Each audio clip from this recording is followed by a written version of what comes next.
नमस्कार, आप देख रहे हैं राजनीति 24 न्यूज। आइए डालते हैं इस वक्त की बड़ी खबरों पर नजर।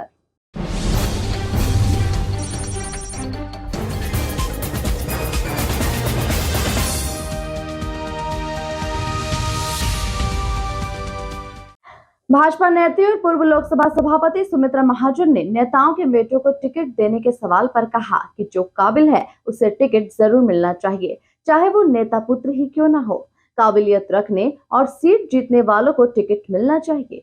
पत्रकारों के सवाल के जवाब में पूर्व लोकसभा अध्यक्ष सुमित्रा महाजन ने सीधे तौर पर कहा कि नेता पुत्र होने से कोई काबिल नहीं होता, लेकिन जो काबिल व्यक्ति है और वह नेता पुत्र है तो उसे टिकट जरूर देना चाहिए, क्योंकि काबिलियत से ही वह चुनाव जीत सकता है। और बीजेपी जैसे बड़े संगठन में कई दावेदार एक ही सीट पर है। यह इसी कारण है कि जब कोई विस्तृत पार्टी होती है तो उसमें सब लोग जुड़ते हैं और टिकट की दावेदारी पेश करते हैं। वहीं संगठन टिकट सिर्फ काबिल लोगों को ही देता है। बात रही नेता पुत्र की, तो यदि वो काबिल है और सीट जीत सकता है तो टिकट जरूर मिलना चाहिए। नहीं, देखो, आप देने वाले हो तो बोलूंगी। मैंने तो कभी जिंदगी में मेरा टिकट नहीं मांगा, तो क्या बता। और अभी तक मांगा होता तो क्या बेटे को नहीं मिलता? आपको लगता है ताई इतनी गरीबी थी क्या? महामंत्री मैं भी थी, राष्ट्रीय महामंत्री। कभी आपको याद हो नहीं हो, मैंने जताया नहीं, मगर थी। राष्ट्रीय मंत्री थी, राष्ट्रीय उपाध्यक्ष रही, कई प्रदेशों की प्रभारी रही, गुजरात की प्रभारी रही, झारखंड की प्रभारी रही। अपने तरीके से काम किया। तो इसलिए आपके बोलने से मिलता हो तो मैं आपको मिलने आ जाऊँ, मगर गारंटी दे दो फिर बोलूं। फिर मेरे पास और भी लिस्ट है लोगों की, उनको भी आपको थमा दूंगा। व्यक्तिगत राय क्या है आपकी बात की? आपकी नेता पुत्र को टिकट मिलना चाहिए कि नहीं? क्राइटेरिया क्या होना चाहिए? मैं शुरू से एक ही बात करती हूँ, जो काबिल है, जो जीत सकता है, उसको देना चाहिए, उसको नकारना नहीं है। वो ये है इसलिए मत नकारो, वो है इसलिए नहीं। अगर वो जीत सकता है, अगर वो पार्टी का काम करता है तो देना चाहिए।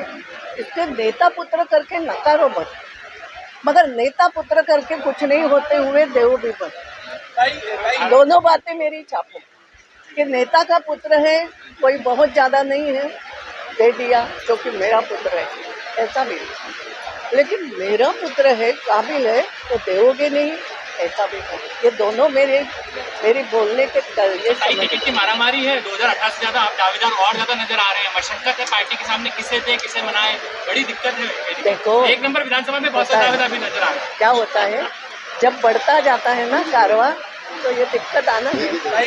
पहले बात ये होती थी, अरे यार कभी ये जनसंघ जीतता ही नहीं, तो घर जा के अरे चल भाई तू लड़, चल होता।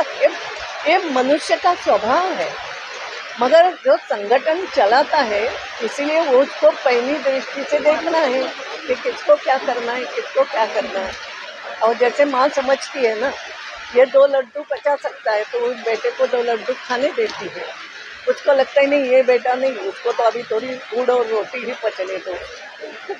ये मैं माँ मुझसे समझती हूँ। पूर्व लोकसभा अध्यक्ष सुमित्रा महाजन आज पत्रकारों से रूबरू हुई, जहां उन्होंने 26 विपक्ष दलों के एक होने के सवाल पर कहा कि ऐसा होता है कि जो सबसे बड़ा पहलवान अकेला दिखता है तो सभी को लगता है कि मिलकर मारो, लेकिन मारने वालों के हाथों में ताकत भी होना जरूरी है। और दूसरी बात ऐसी है कि पहले वह एक दूसरे को हराने में ताकत लगाएंगे और तय करेंगे कि पहलवान कौन है, और यह चलता रहेगा और यह होना भी चाहिए। सुमित्रा महाजन ने कहा कि प्रजातंत्र में विपक्ष भी ताकतवर होना चाहिए और आज वह एकत्रित हो रहे हैं, यह अच्छी बात है।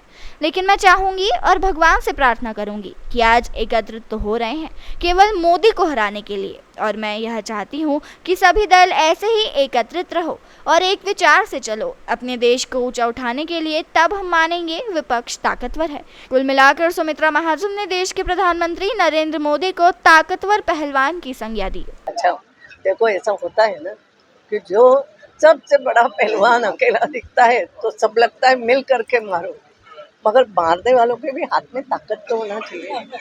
और दूसरी बात ऐसी है, पहले वो आपस में ही कल एक दूसरे को करेंगे, क्योंकि तय ही नहीं उनका पहलवान को दे। तो ये चलता रहता है यार, होना भी चाहिए। और मैं बताती हूँ कि प्रजातंत्र में विपक्ष भी ताकतवर होना चाहिए, चाहिए कि नहीं चाहिए। तो वो एकत्रित हो रहे हैं, बहुत अच्छी। मगर मैं चाहूँगी, भगवान से प्रार्थना करूँगी आज एकत्रित तो हो रहे हैं केवल मोदी को हराने, मगर ऐसे ही एकत्रित रहो, एक विचार से चलो, अपने देश को ऊंचा उठाने में, तब हम मानेंगे विपक्ष ताकतवर।